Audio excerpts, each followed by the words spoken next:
فیلم هر به کارگردانی اسپایک جونز از اون دست فیلماییه که مخاطبانشو عمیقاً به فکر فرو میبره. تئودور با بازی واکین فینیکس دلبسته و عاشق هوش مصنوعی قدرتمندی میشه که قراره خلا و تنهاییاشو با اون پر کنه. اما هوش مصنوعی هر چقدر هم هوشمند باشه بازم انسان نیست و نمیتونه جای انسان رو بگیره. میدونیم که هر در زبان انگلیسی یک ضمیر مفعولیه که برای انسان یا حداقل موجودات جاندار به کار برده میشه. اما برای هوش مصنوعی و آنچه که جاندار نیست از ضمیر مفعولی ایت استفاده میشه. حالا به این سوال میرسیم چرا نام این فیلمو هر گذاشتن؟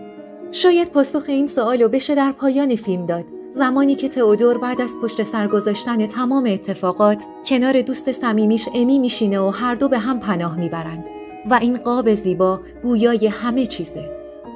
در واقع پیام فیلم به مخاطبانش اینه که اگه یه روزی هوش مصنوعی به کاملترین حالت خودش برسه، باز هم نمیتونه جایگزین مناسبی برای کمبودها و نیازهای عاطفی انسان باشه. و در پایان باز هم انسان ناگزیره برای فرار از سلطه جهان مدرن به هم نوع خودش پناه ببره و این دقیقاً همون چیزیه که طبیعت انسان میخواد.